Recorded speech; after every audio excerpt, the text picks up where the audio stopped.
Hello my dear students, welcome to the MS science academy. मैं हूं मीनू श्रीवास्तव और आज हम डिस्कस करेंगे डीएनए रेप्लिकेशन के बारे में। डीएनए रेप्लिकेशन या ये हम कह सकते हैं कि डीएनए की कॉपी जनरेट कैसे की जाती है उसको हम समझेंगे। डीएनए रेप्लिकेशन जो कंसेप्ट है, रेप्लिकेशन मीन्स कि जो डीएनए है यानी कि जब एक सेल से दो सेल्स बनती हैं डिवीज़न में, यानी कि जब माइटोसिस प्रोसेस होता है तो वहाँ पर सेल पूरा का पूरा दो पार्ट्स में डिवाइड होता है, ठीक है। यानी कि एक सेल से दो सेल जनरेट होती है तो वहाँ पर सेल के अंदर जो न्यूक्लियस है यानी कि उसके अंदर जो डीएनए है उसकी कॉपीज़ भी जनरेट की जाती हैं, ठीक है। और उस प्रोसेस को यानी कि रेप्लिकेशन यानी कि डीएनए की कॉपीज जनरेट करने के प्रोसेस को हम क्या कहते हैं, रेप्लिकेशन। तो रेप्लिकेशन क्या है? It is a biological process in which DNA copies itself to produce identical daughter molecule of DNA. यानी कि डीएनए यानी कि जैसे एक ये डीएनए है ना, हम बता चुके हैं कि डीएनए डबल स्ट्रैंडेड है, तो जब इससे दूसरी कॉपी जनरेट की जाएगी यानी कि इससे जब डॉटर डीएनए जनरेट किया जाएगा तो वो जो है इसी के कॉपी जैसा होगा, इसी के जैसा होगा। तो यहाँ पर जो है डीएनए से डीएनए का फॉर्मेशन क्या कहलाता है? यहाँ पर रेप्लिकेशन कहलाता है, ठीक है। अच्छा, एक और चीज़ यहाँ पे कि जो डीएनए का जो रेप्लिकेशन है वो सेमी कंजर्वेटिव मॉडल को रिप्रेजेंट करता है। सेमी कंजर्वेटिव मॉडल क्या होता है? सेमी कंजर्वेटिव, सेमी मीन्स होता है हाफ, कंजर्वेटिव मतलब सुरक्षित रहना, यानी कि डीएनए हाफ सुरक्षित रहता है। अब ये हाफ कैसे सुरक्षित रहता है वो हम बात करते हैं, ठीक है। देखिए यहाँ पर जो है हमारे पास जो डीएनए है यानी कि इसका एक स्ट्रैंड में ऐसे बनाती हूँ, है ना, और एक स्ट्रैंड में दूसरे कलर से बनाती हूँ, ठीक है। अब यहाँ पर जब डीएनए के एक स्ट्रैंड से दूसरा स्ट्रैंड, जब डीएनए से जब दो कॉपीज जनरेट होंगी तो यहाँ पर क्या होगा कि जो प्रोसेस है वो हम समझेंगे, लेकिन होगा क्या कि जब इसके अंदर दो सेल्स बनेंगी, दो न्यूक्लियस जब दो डीएनए बनेंगे तो एक डीएनए के अंदर जो है ये वाला यानी कि इसकी कॉपी जनरेट हो गई, है ना, और ये जो है ना, अब इसको मैं दूसरे इसी पेन इससे बना देती हूँ तो आपको अच्छे से दिखेगा, है ना, ये इस तरीके से, है ना। तो यहाँ पर देखिए कि जो डीएनए जो पेरेंट डीएनए है और जब पेरेंट डीएनए से जब दो डॉटर डीएनए बनते हैं तो यहाँ पर डीएनए के दोनों स्ट्रैंड में से हाफ स्ट्रैंड जो है डॉटर सेल को मिलता है, यानी कि जो डॉटर डीएनए है वो हाफ स्ट्रैंड पेरेंट डीएनए जैसा होता है और दूसरा स्ट्रैंड भी हाफ डीएनए हाफ पेरेंट जैसा होगा। यानी कि जो हर दूसरी सेल यानी कि हर डॉटर सेल में जब डीएनए बनेगा तो डीएनए हाफ कंजर्व रहेगा, मतलब सेमी कंजर्व रहेगा, ठीक है। ये चीज़ समझ में आई?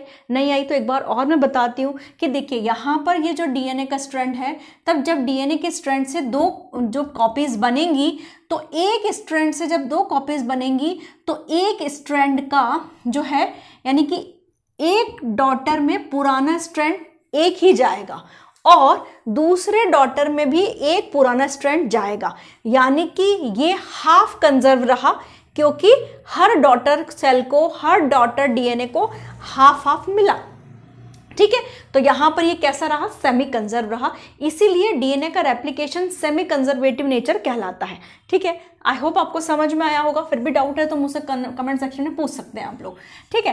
तो चलिए अब हम बात करते हैं कि डीएनए के रेप्लिकेशन में कौन कौन से एंजाइम्स जो हैं वो यूज़ होते हैं। जैसा कि हम बता चुके हैं क्योंकि हमने डीएनए का स्ट्रक्चर पढ़ चुके हैं हम अपने प्रीवियस वीडियो में, तो डीएनए के स्ट्रक्चर के अंदर हमने देखा था कि डीएनए के अंदर जो है हाइड्रोजन बॉन्ड्स प्रेजेंट होते हैं, ठीक है। ये हाइड्रोजन बॉन्ड्स प्रेजेंट होते हैं तो डीएनए के अंदर जिन हाइड्रोजन बॉन्ड्स को तोड़ना पड़ता है और ये तोड़ने के लिए जो एंजाइम यूज होता है दैट इज हेलिकेज, जिसे हम अनजिपिंग प्रोसेस भी बोलते हैं। यानी कि जो हेलिकेज है वो इन हाइड्रोजन बॉन्ड्स को तोड़ता है और इस प्रोसेस को बोलते हैं अनजिपिंग करना। यानी कि ये जैसे अपन जिप ओपन करते हैं तो जिप जैसे ओपन करते हैं उसी तरीके से हाइड्रोजन बॉन्ड जो होते हैं वो टूटते हैं और डीएनए के अंदर जो है वो जो डबल स्ट्रैंड है वो खुलता चला जाता है, ठीक है। तो समझ में आया कि जो हेलिकेज है वो इन हाइड्रोजन बॉन्ड को तोड़ता है और इन हाइड्रोजन बॉन्ड को तोड़ के और इस तरीके से जो है रेप्लिकेशन फॉर्क जो है इस तरीके से हाइड्रोजन बॉन्ड को तोड़ता है और वो जो है इस तरीके का फॉर्क लाइक स्ट्रक्चर डेवलप करता है जिसे हम बोलते हैं रेप्लिकेशन फॉर्क। ठीक है, अब यहाँ पर जो दूसरा एंजाइम है, अभी हम एंजाइम के बारे में पढ़ रहे हैं, फिर हम उसका प्रोसेस पढ़ेंगे।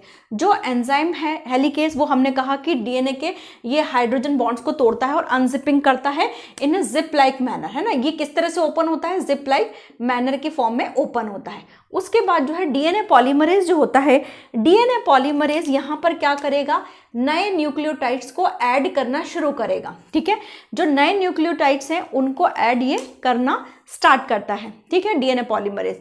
प्राइमेज जो होता है वो होता है डीएनए प्राइमर को फॉर्म करता है। एक्चुअली जब डीएनए रेप्लिकेशन का स्टेप समझेंगे उसमें हम ये बात करेंगे कि जब न्यूक्लियोटाइड्स अरेंज होते हैं तो यहाँ पर न्यूक्लियोटाइड्स अरेंजमेंट को करने के लिए डीएनए पॉलीमरेज हेल्प करता है, लेकिन DNA polymerase without RNA primer की मदद से इस काम को नहीं कर सकता। मतलब कि आरएनए प्राइमर का होना वहाँ ज़रूरी है। ठीक है, समझ रहे हैं आप इस चीज़ को कि वहाँ पर जो नए न्यूक्लियोटाइड्स हैं वो आरएनए प्राइमर के साथ जब आरएनए प्राइमर जुड़ेगा, यानी कि यहाँ पर पहले आरएनए प्राइमर जुड़ता है और आरएनए प्राइमर जो होता है वो जुड़ता है, उसके बाद यहाँ पर जो है नया स्ट्रैंड बनना चालू होता है। ठीक है, तो आरएनए प्राइमर को बनाने के लिए जो एंजाइम है दैट इज प्राइमेज, और आरएनए प्राइमर करीबन 5 से 50 न्यूक्लियोटाइड कंटेनिंग एक छोटा न्यूक्लियोटाइड होता है, आरएनए होता है, जो कि यहाँ पर जो है वो फर्दर न्यूक्लियोटाइड्स को डीएनए पॉलीमरेज जो होता है उसको जोड़ता है और फर्दर जो है चेन को आगे बढ़ाता है।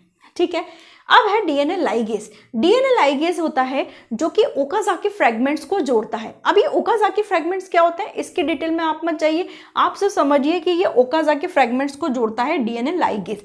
वैसे भी बायोलॉजी की लैंग्वेज में लाइगेज जो वर्ड होता है, लाइगेज मतलब जोड़ना, अटैच करना, तो डीएनए लाइगेज जो होता है वो ओकाजाकी फ्रेगमेंट्स को जोड़ने का काम करता है। ठीक है, अब है यहाँ पर टोपोआइसोमरेज। टोपोआइसोमरेज क्या होता है, टोपोआइसोमरेज जो होता है सुपर कॉइलिंग को रोकता है। सुपर कॉइलिंग होता क्या है, देखिए कभी आपने कोई गुथी हुई रस्सी देखी है या चोटी जो है नॉर्मल, अगर हम उसको ऐसे खोल देंगे, यानी कि जो हेलिकेज होता है वो हाइड्रोजन बॉन्ड्स तोड़ता है और वो जर जर जर जर से खोलता जाता है। अगर आप इस तरीके से खोलेंगे तो ठीक है, कुछ देर तक तो वो खुलेगा, लेकिन वो ऊपर की साइड पे गुथता चला जाएगा। ठीक है, वो ऊपर की साइड पे जब गुथेगा तो उसे हम बोलते हैं सुपर कॉइलिंग हो जाना। ठीक है, यानी कि क्या हो जाता है कि जब वो जिप लाइक मैनर में खुल रहा होता है तो वो यहाँ से तो सुलझता जाता है लेकिन ऊपर और उलझता जाता है, जिसे हम बोलते हैं सुपर कॉइलिंग। और इस सुपर कॉइलिंग को रिमूव करता है टोपोआइसोमरेज। वो क्या करता है कि देखिए सपोज है, जिसको मैं आपको समझाती हूँ यहाँ पे, कि जैसे ये खुल गया है ना, ये खुल गया लेकिन यहाँ पर ये और गुथ गया, ये इधर वाला और गुथ गया। ठीक है, तो ये क्या करता है टोपोआइसोमरेज, ये हर एक पॉइंट को खोलता है और सील करता है दोबारा से, यानी उसको दोबारा से वापस से उसको ब्रेक करता है, उसको रीसील करता है। ठीक है, तो यहाँ पर जो है डीएनए की स्ट्रैंड की जो सुपर कॉइलिंग है उसको ये रोकता है। Remove super coiling by unwinding and the resealing the DNA strand. तो यहाँ पर ये कुछ एंजाइम्स हैं, helicase, DNA polymerase, primase, DNA ligase और टोपोआइसोमरेज, ये सब यूज होते हैं। यहाँ पर डीएनए पॉलीमरेज के 3 टाइप्स यूज होते हैं जो कि डीएनए रेप्लिकेशन में हेल्प करते हैं। डीएनए पॉलीमरेज फर्स्ट, सेकंड और थर्ड। जो फर्स्ट और थर्ड है उसका एप्लीकेशन या उसकी प्रायोरिटी ज़्यादा है रेप्लिकेशन में as compare to DNA polymerase second. ठीक है, तो चलिए फटाफट से एक बार इसका स्क्रीनशॉट ले लीजिए, फिर मैं आपको जो है ये चीज़ समझाती जाती हूँ। ठीक है, फटाफट से लीजिए, जल्दी से, मैं एक्साइट हो जाती हूँ। ठीक, चलिए ले लिया। अब देखिए यहाँ पर होता क्या है, देखो यहाँ पे इसको मैं रब कर दूं तो हमारे पास जो एंजाइम्स हैं वो आप ज़रूर समझ लीजिएगा कि कौन कौन से हेलिकेज है, डीएनए पॉलीमरेज है, प्राइमेज है, टोपोआइसोमरेज है, डीएनए लाइगेज है, ये सारे एंजाइम्स जो है इसके अंदर यूज़ होते हैं। ठीक है, अब हम यहाँ पर कह रहे हैं कि जो ये जो है स्टेप्स वो मैंने यहाँ लिखी हैं, कुछ स्टेप्स यहाँ लिखी हैं, जगह नहीं थी तो आगे फिर अपन और लिख लेंगे। देखिए सबसे पहले यहाँ पर होता है अनजिपिंग। देखिए यहाँ पर क्या हो जाता है कि डीएनए के अंदर दो जो है डायरेक्शन होती हैं, 3' to 5' एंड 5' to 3'। इसकी डायरेक्शंस कैसे डिसाइड होती है ये हम बात कर चुके हैं, ठीक है। और क्योंकि उसमें कैसा अरेंजमेंट होता है, उसका 3' एंड फ्री होता है, इसका 5' एंड फ्री होता है। तो इस तरीके से जो स्ट्रैंड्स होते हैं ये जो है इस तरीके से बने होते हैं, ठीक है। अब क्या होता है कि जब हेलिकेस काम करता है तो हेलिकेस हाइड्रोजन बॉन्ड को तोड़ता है एंड ये प्रोसीड करता है रेप्लिकेशन फॉर्क को। रेप्लिकेशन फॉर्क मतलब ऐसा चिमटा जैसा है ना, तो ये फॉर्क जैसे एक स्ट्रक्चर बना लेता है, इसे हम बोलते हैं रेप्लिकेशन फॉर्क, ठीक है। और ये अनवाइंडिंग कौन करता है? हेलिकेस। हेलिकेस हाइड्रोजन बॉन्ड तोड़ देता है। अब यहाँ पर क्या होता है कि जैसे ही ये हेलिकेस काम करता है हाइड्रोजन बॉन्ड तोड़ने का, तो यहाँ पर हाइड्रोजन बॉन्ड जो टूटते हैं वो हाइड्रोजन बॉन्ड क्या होते हैं कि हाँ, वो हाइड्रोजन बॉन्ड अब हो सकता है कि डीएनए दोबारा गुथ जाए, ठीक है। डीएनए को दोबारा जो है ओवरलैपिंग होने से या दोबारा जो है कॉइलिंग होने से रोकता है एक single stranded binding protein. Single stranded binding protein जो होता है वो यहाँ पर जुड़ जाता है, ठीक है। वो सिंगल स्ट्रैंडेड बाइंडिंग प्रोटीन जो है वो उसको हम क्या कहते हैं? डीएनए हेलिक्स डीस्टेबलाइजिंग प्रोटीन, यानी ये डीएनए के हेलिक्स को डीस्टेबलाइज ही करके रखता है। और ये जो है उसको कहीं ना कहीं अभी इन दोनों जो जिनको अलग किया है और उनको सेपरेट नहीं होने देगा, ठीक है। तो ये 3' to 5' और 5' to 3', ठीक है।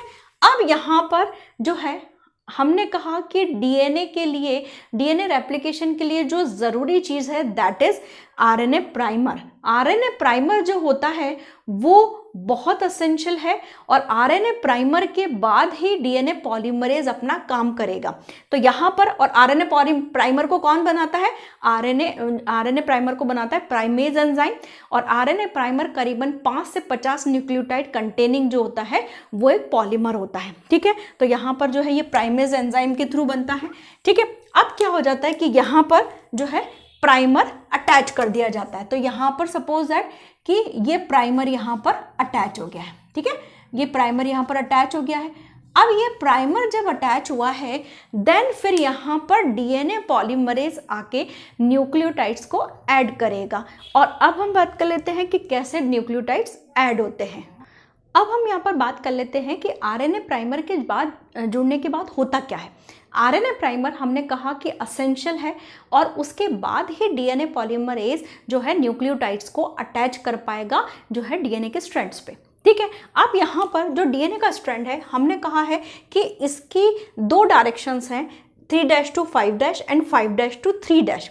एक चीज़ आप बिल्कुल ध्यान रखिएगा, ये यूनिवर्सल ट्रुथ है कि जितना भी जेनेटिकल फॉर्मेशन होता है, चाहे वो डीएनए से आरएनए का बनना हो, चाहे वो डीएनए से डीएनए का बनना हो, वो सभी वो कंप्लीटली कौन सी डायरेक्शन में होते हैं? 5' to 3'। यानी कि जो न्यूक्लियोटाइड सिंथेसिस है उसका डायरेक्शन होना चाहिए 5' to 3'।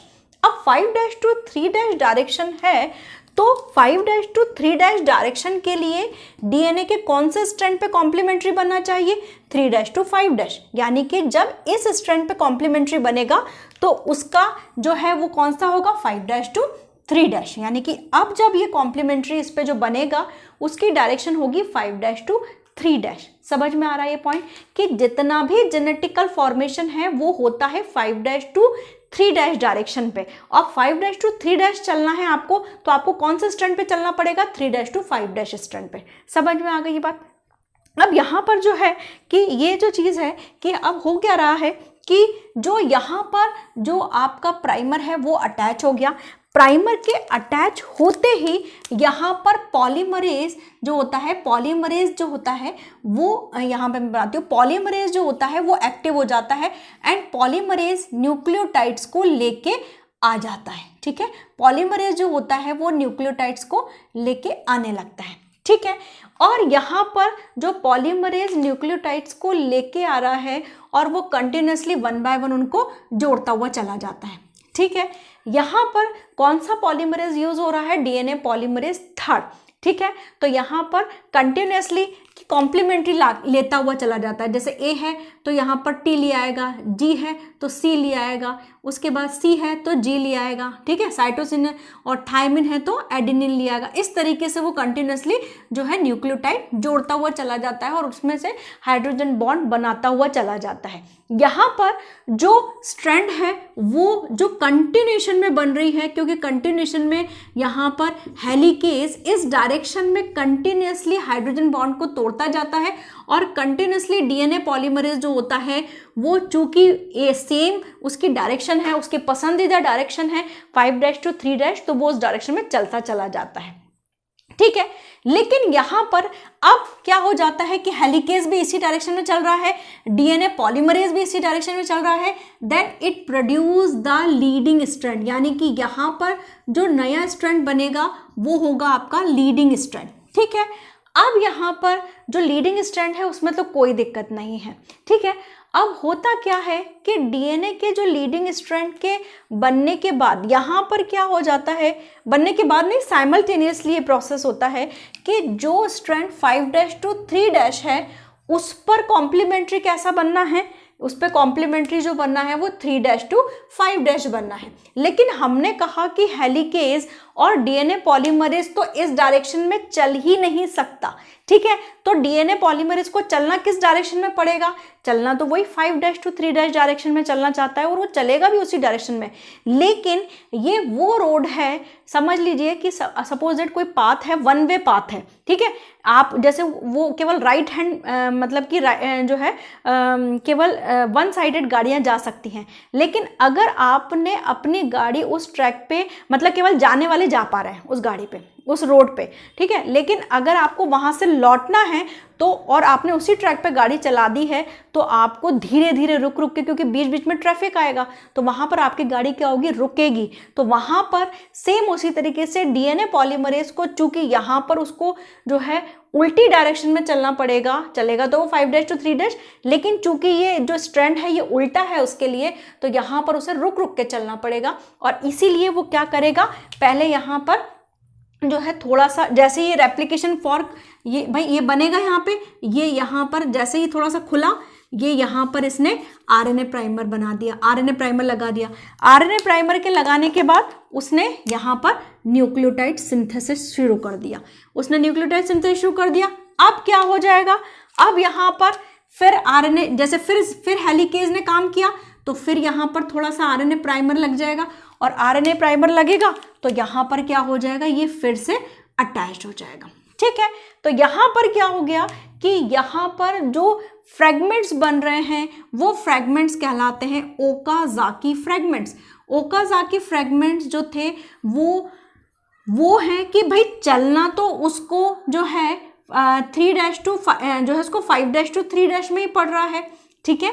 लेकिन यहाँ पर जो स्ट्रैंड बनेगा वो बनेगा लैगिंग, मतलब कि डिसकंटिन्यूअस स्ट्रैंड, और इस लैगिंग स्ट्रैंड में जो फ्रेगमेंट्स बन रहे हैं वो फ्रेगमेंट्स मतलब उल्टे चल रहे हैं, ठीक है। 5' to 3' पे उसको चलना चाहिए था 3' to 5', लेकिन वो जिद पे अड़ा हुआ है कि मैं तो 5' to 3' ही चलूंगा। तो वो कह रहा है कि चलो आप ऐसे चल रहे हो, ठीक है, 5' to 3' ही चलोगे, क्योंकि 3' to 5' है ना। तो यहाँ पर क्या होगा कि वो पहले बीच में पहले आरएनए प्राइमर जुड़ेगा फिर बनेगा, फिर आरएनए प्राइमर जुड़ेगा फिर बनेगा, फिर खुलेगा, फिर आरएनए प्राइमर जुड़ेगा फिर बनेगा।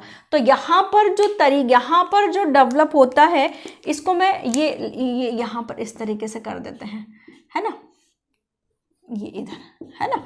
अब क्या होगा कि ये देखिए, ये जो स्ट्रैंड बनेगा, ये स्ट्रैंड जो बनेगा, ये देखिए यहाँ पर ये इस तरीके से बन के आएगा। कौन सा, ये देखिए,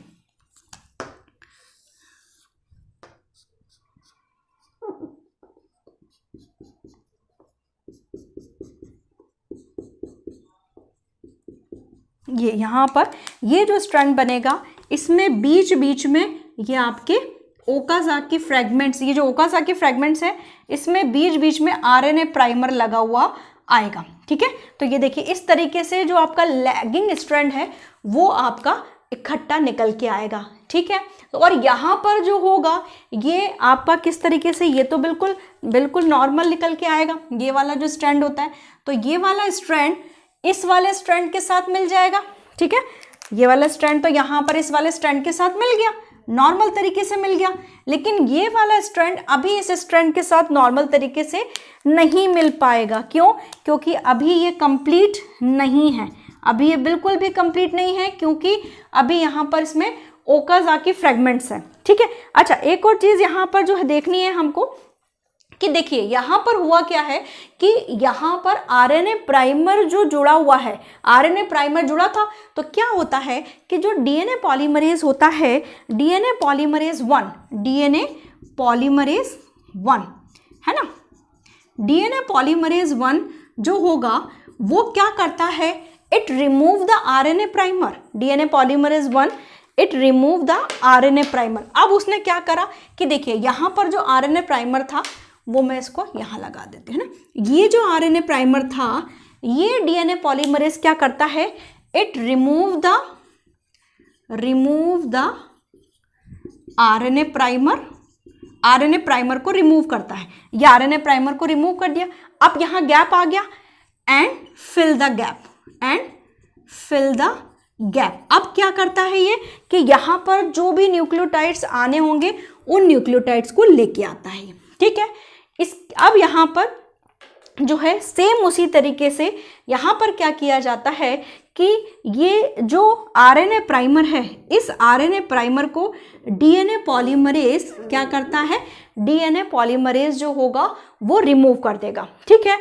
और इन ओकाज़ाकी फ्रेगमेंट्स जो होते हैं, यहाँ पर डीएनए पॉलीमरेज 1 क्या करेगा, इस गैप्स को फिल करेगा, ये गैप फिल कर रहा है ना, यहाँ पर ये गैप को फिल करता है, यहाँ पर रेड्स बनाएंगे, ठीक है। तो ये ओकाज़ाकी फ्रेगमेंट्स हैं, डीएनए पॉलीमरेज बीच बीच में से इस आरएनए प्राइमर को हटाएगा और फिर फाइनली ये जो है एक लीडिंग स्ट्रैंड बनेगी। लेकिन लीडिंग स्ट्रैंड अभी भी नहीं बनेगी, क्यों? क्योंकि अभी भी इसमें ओकाज़ाकी फ्रेगमेंट्स को जोड़ना, यानी कि बीच बीच में भी वो थोड़े से जो है उन ये जो बीच बीच में जो बने हुए हैं पैचेस, ठीक है, तो डीएनए लाइगेज जो होता है वो इसे आपस में जोड़ने का काम करता है। डीएनए लाइगेज जो होता है इन सारे ओकाज़ाकी फ्रेगमेंट्स को सील कर देता है, ठीक है, इन सारे ओकाज़ाकी फ्रेगमेंट्स को सील कर देता है, ठीक है।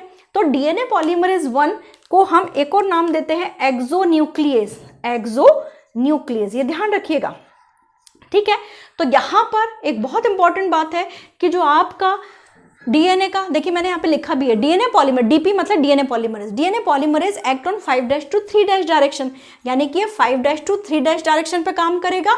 और ये 5' to 3' डायरेक्शन पे किस में इजीली काम करेगा, डीएनए के उस स्ट्रैंड पे जिसका डायरेक्शन है 3' to 5', ठीक है, ये मैं इसमें लिखा है on 3' to 5' strand form leading strand. अब ये वाला स्ट्रैंड हो गया लीडिंग स्ट्रैंड, ठीक है, टूवर्ड्स द रेप्लिकेशन फॉर्क, मतलब ये रेप्लिकेशन फॉर्क ऐसा बनता जा रहा है और ये इसी डायरेक्शन में काम करता जा रहा है। ऑन द अदर स्ट्रैंड, अब दूसरा स्ट्रैंड कौन सा है, 5' to 3', ठीक है। On the other strand small fragments are formed called Okazaki fragment. तो ये जो ओकाज़ाकी फ्रेगमेंट्स होते हैं, ये ओकाज़ाकी फ्रेगमेंट डिसकंटिन्यूएशन फॉर्म में बनते हैं, ठीक है। तो यहाँ पर क्या किया जाता है, डीएनए पॉलीमरेज 1 क्या करेगा, इन आरएनए प्राइमर्स को हटाएगा, गैप को फिल करेगा, एंड डीएनए लाइगेज जो होता है, DNA ligase join all the Okazaki fragments. ये देखिए डीएनए लाइगेज जो होता है वो सारे ओकाज़ाकी फ्रेगमेंट्स को क्या करता है, वो सील कर देता है, ठीक है।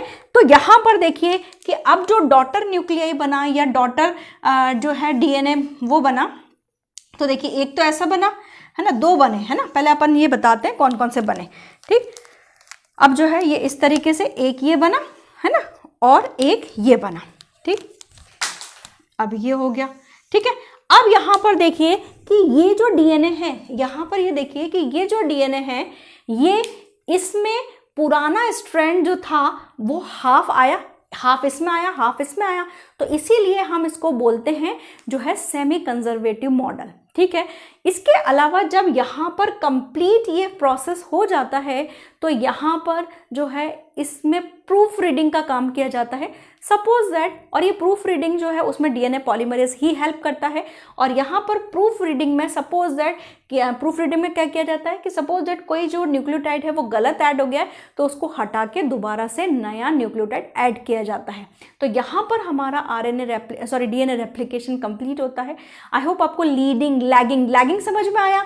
लैगिंग मतलब ये पीछे हो रहा है, ठीक है, क्योंकि ये डिसकंटिन्यूअस में बन रहा है, ठीक है। और डिसकंटिन्यूअस में क्यों बन रहा है? क्योंकि ये वन वे पाथवे था और यहाँ पर इसका डायरेक्शन उल्टा था, लेकिन चलना डीएनए पॉलीमरेज को उसी डायरेक्शन में था और रेप्लिकेशन फॉर्क भी उधर खुल रहा था। तो यहाँ पर क्या हुआ कि वो इसी डायरेक्शन में खुला, ठीक है। तो यहाँ पर क्या हो जाता है कि यहाँ पर हमारा डीएनए रेप्लिकेशन कंप्लीट होता है। आई होप आपको लेक्चर समझ में आया होगा। कोई भी डाउट है कमेंट सेक्शन में पूछिए, otherwise please like share and subscribe. Thank you.